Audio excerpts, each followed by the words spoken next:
1993, Nouveau-Mexique. Des jeunes adultes en bonne santé s'effondrent. Leurs poumons se remplissent de liquide. En quelques heures, certains ne se réveillent plus.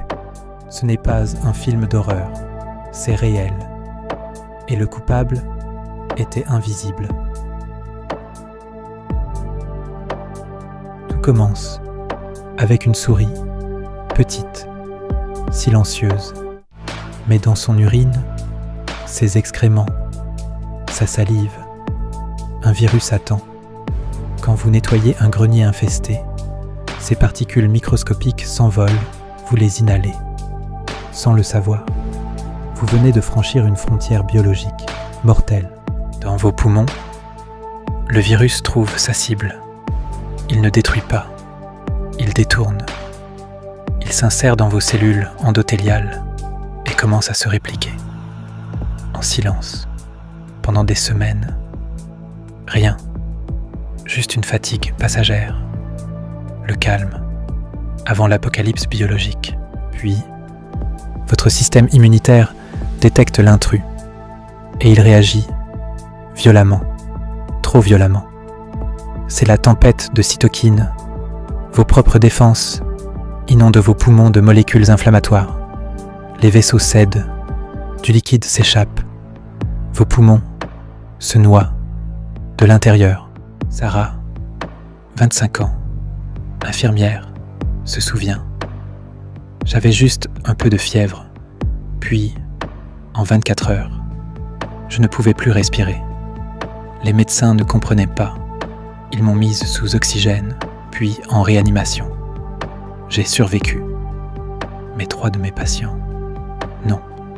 Son histoire n'est pas unique.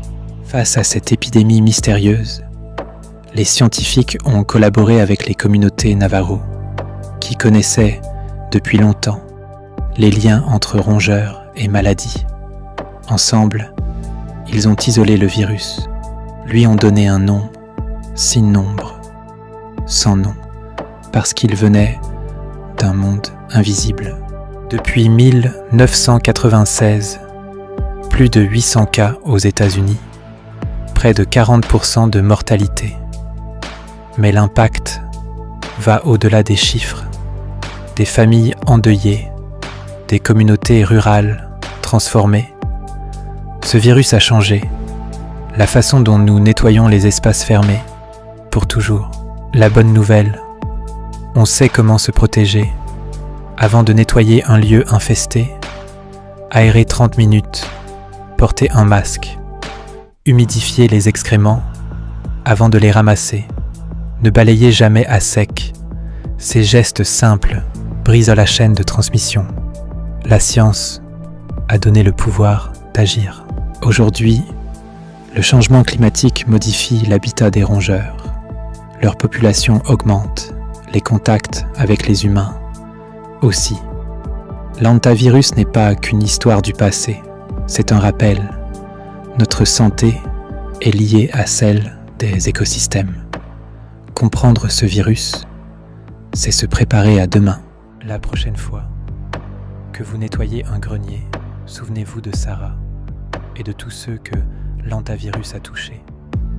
La science ne sauve pas que par des médicaments. Elle sauve par la connaissance. Abonnez-vous pour explorer d'autres mécanismes cachés et dites-nous en commentaire quel sujet invisible voulez-vous qu'on décrypte ?